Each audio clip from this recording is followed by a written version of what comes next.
Hello guys, kaalis na namin ng bahay. May pupuntahan kami guys, karagdagan sa ating mga bibilhin. May 18 na shoes na bibilhin natin. Ta-travel kami ngayon ng malayo, 1 hour and 30 minutes bago maglaro ng basketball mamaya din ng 1 hour din. So balikan pa kami, so like 3 hours ang biyahe namin ngayon ng mga bata. Right, follow na lang kayo. So nandito na kami sa National Highway guys. National Highway na to, dalawang kabilaan ng kalsada. So 18 miles away mula doon sa pinagalingan namin sa bahay. Labas doon sa like 2 kilometer away sa bahay. 18 kilometer kagad yung dinagdag. Straight lang po yung kalsada natin. Bali 1 hour 30 minutes yung biyahe namin. So malayo-layo talaga. So kasama ko yung dalawa kong bubuit dito sa likod. Sila lang naman lagi-lagi kasama ko araw-araw. So yun, abangan nyo na lang guys na pagparating tayo. Sana hindi tayo ma-traffic para mas mabilis yung takbo natin, mas mabilis tayo makakarating. Okay guys, sundan nyo lang yung video natin. Okay guys, dito na kami sa may castle din guys. Yung castle din, nasa bundok siya guys, laki. Yan, nakatago na sa mga bundok. So yun, malayo-layo na tayo guys, kasama itong mga makukulit kong mga tsunamis. Ayan, mga makukulit. So travel pa kami. Abangan natin, tingnan natin kung gaano kaganda yung mga sapatos na makukuha natin araw na to bago ako maglaro mamayang gabi. Alright, drive muna tayo safely guys. Ayan, merienda muna sila guys kasi malayo-layo yung biyahe namin. So binigyan ko muna sila ng baon nila kakain kasi 46 miles pa ang babiyahin namin bago kami makarating. So ibang to guys, ibang lugar po pupuntahan namin. Wala yung mami nila, so kami lang tatlo magbiyahe ngayon kasi mamaya kasama ko naman yung mami nila kasi magbiyahe kami para sa laro ko sa basketball alas 7 ng gabi rito, alas 7 ng umaga sa Pilipinas. Alright, say hi.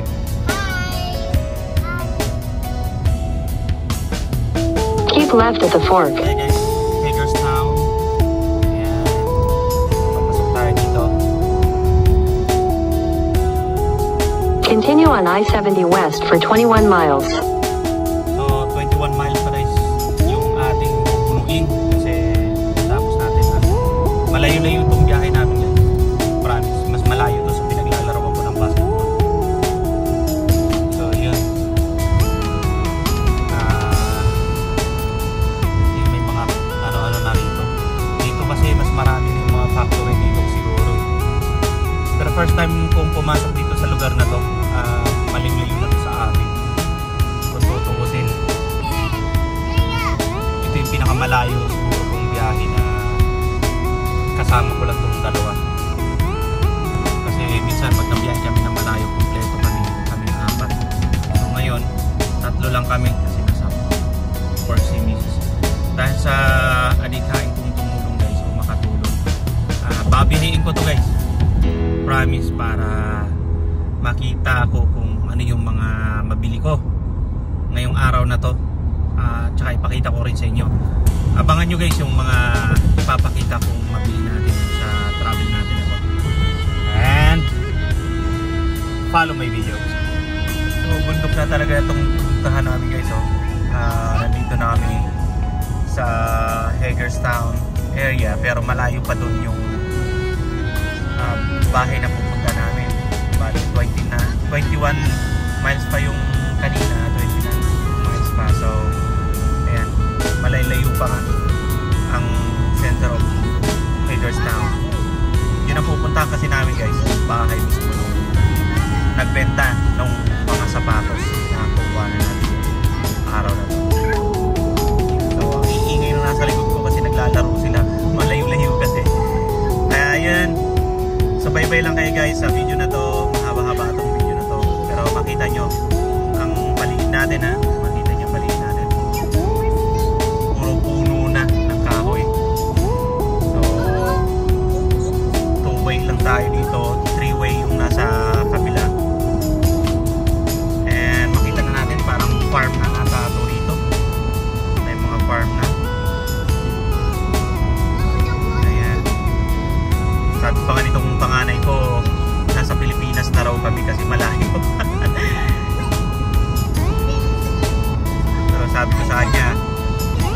kami papunta ng Pilipinas.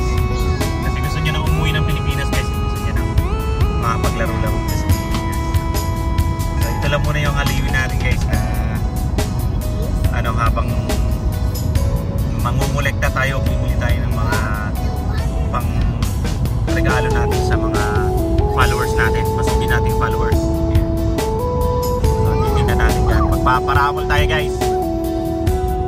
Dadamihan ko pa yung mga collection ko para pamibigay natin. Turn left onto Beaver Creek Road, then slight right onto Heb Road. So nandito na tayo sa Hagerstown. Downtown na nila to guys. Downtown na nila to. So Slight right onto Heb Road. papasok tayo dyan sa Eskinita. Yan, yung Eskinita na yun. Papasok tayo dyan. Hintala natin itong mga sasakyan na mabibilis. Kakanta na lang sila natin sa puso. So malapit na tayo sa bahay na Continue for 1 mile. pamilya natin. 1 mile. So malapit na lang yun. So tingnan natin.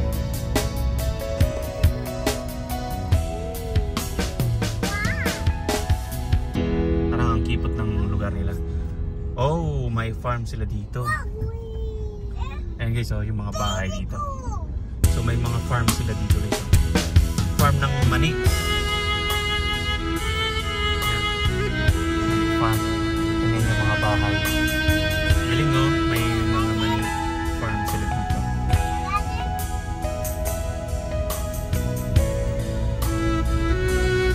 So 1 mile na lang. Yan yung ano natin. This time ko talaga bumiyahe guys ng malayo. Kami lang ng tatlo.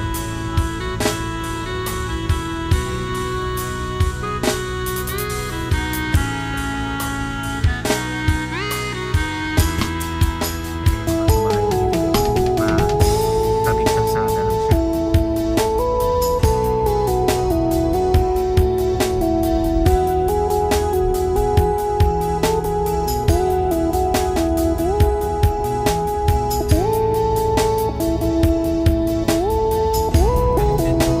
Sa kanila, maliit lang. Yung mga nakikita nyo sa mga pelikula guys. Ganito guys yung mga bahay.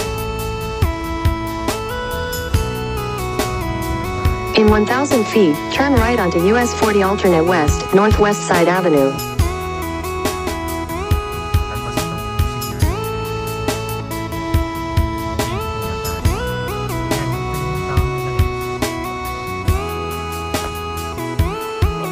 So guys, nakita na natin ang dami natin sapatos. My God! Oh! Ang dami natin sapatos doon ang bili guys. Napakamura. Pero mo, 18 pares guys. And of course, napakabait nung nagbenta sa atin. Napakabait niya. So, binitahan tayo ng napakaraming sapatos. Pero malayo nga lang siya. Malayo siya sa bahay pero okay na. Sold na ako kasi makakakolekta tayo ng mas marami, no? Mas mura, mas marami. At saka ang gaganda pa ng mga sapatos guys. Pang babae, pang lalaki. Oh my God. So yun guys, pauwi na tayo. Na-deal na namin. Close kami sa deal namin. And pauwi na tayo. Marami tayong blessing na nakuha ngayong araw na to. Ngayong araw na to, kahit may laro ang basketball, nakakuha pa rin tayo ng blessing na saglitan natin. Buti pumayag si Miss. Continue on Mount Etna Road for 3/4 of a mile. So yun. Hanggang dito na lang guys. Pakita ko na lang sa iyo mamaya pagdating sa bahay kung gaano karami yung sapatos na nabili natin. Kasi hindi ko na kinount kasi naka-basket niya. Dala-dala niya is basket. Ayan, nandito yung bahay, yung mga bahay na napunta natin, no? Maliit lang siya na town center na ano. Kaya napakaganda ng blessing na nakuha natin. Ayan. Abang nyo guys. Makakuha tayo ng ating ano, maipakita ko sa inyo yung mga sapatos. Kita nyo guys. Diyan kami galing sa bundok na yan.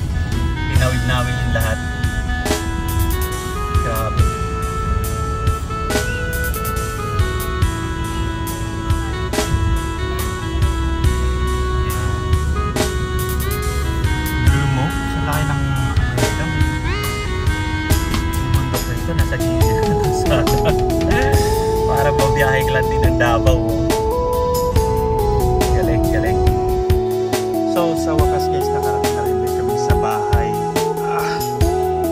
Ang travel namin guys is almost 5 hours kasi umalis kami ng 11, 12, 1, 2, 3 mag 4 na guys, so almost 5 hours yung pag-uwi namin.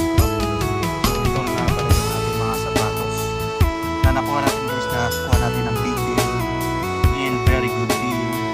Napakaganda, mga New Balance, may Nike, New Balance, New Balance, New Balance. And of course magkaka-interest kayo guys kasi bakit? Magkano ang kuha ko dito? Magkano ang kuha ko dito mga sapatos ito? Malalaman nyo ngayon. Yan. So ganun karami, no? Karami yung nakuha natin na sleeper ko. Adidas. So ang kuha ko nga pala ng ano na to, ng mga sapatos na to, nakuha ko lang siya ng $30. $30 guys, including 3 pair of sleeper. Ayan. At 15 pair ng sapatos. So $30 lang yung bili ko. Pero kung guys, makita nyo mga sapatos na maganda guys. Wala pang kagalos-galos nito. Tingnan nyo naman. My goodness. Tingnan nyo naman. Ang gaganda ng mga sapatos natin. Nampak ko na lang dito sa likod kasi hindi naulan nga. So dito ko na lang nilagay, no? Pero kumuha na ako ng lagayan para dito ko ilagay. So na tayo mga sapatos ko guys. Maganda-handa kayo sa ating parapol. Right? Maganda kayo. Mapapasa inyo ang mga sapatos na ito. Ayan. So ipak lang muna natin. Ang ganda nitong pink guys. Kahit si Mrs. Corsonada niya itong pink. Kaso nga lang size 8. Yeah, size 8.5 itong sapatos na ito. Ganda. Alright. So, gandito na lang. Ipak ko muna siya. No? So, habang magpapak tayo, lagay natin dito sa trash bag. Nakakapagod. 5 hours na biyahe na tuloy-tuloy. Walang huminto lang kami dahil ito, tapos balik ulit dito. Pagod, sakit sa puwet, pero smooth naman. So 1 pair ito hindi natin. So yung pink number 1,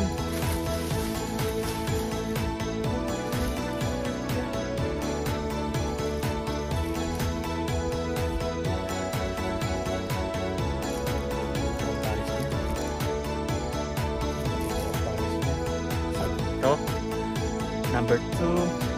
Ganda dito. Oh, damn. Tignan nyo naman.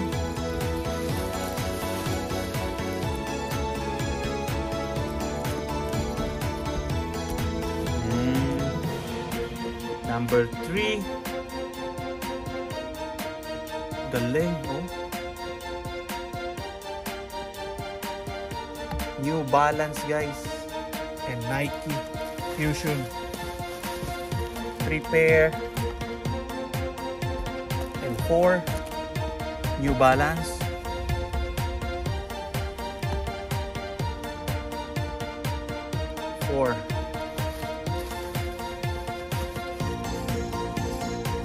And 5 New Balance. Ang ganda.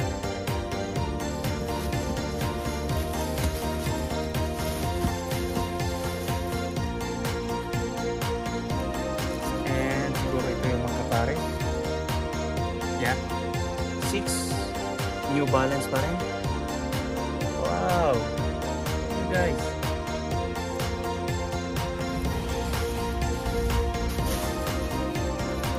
And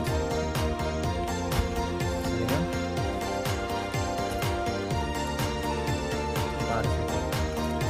Kung makita.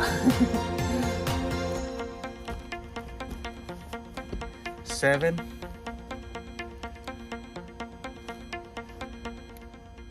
Oh, di ba? Ganda.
Magalos-galos guys, parang brand new pa.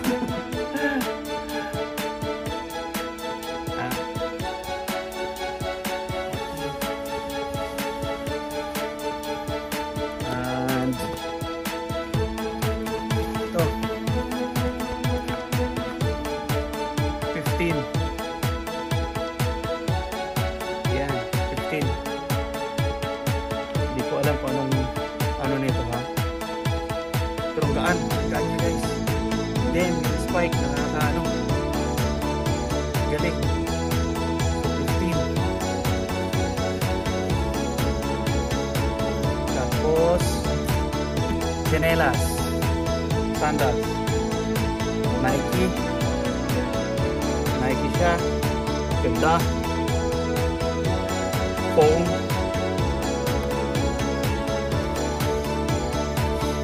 16. So 16 tapos Nike ulit, Nike with holes. Yan guys, kasi kung mabasa ng tubig tatagos lang din, kung makaapak ng tubig tatagos lang din, diba? May waterproof, may bulletproof. So pang 17,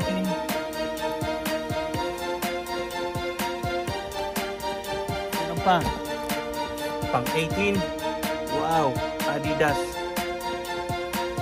guys, parang hindi ginamit. Adidas color pink, wow.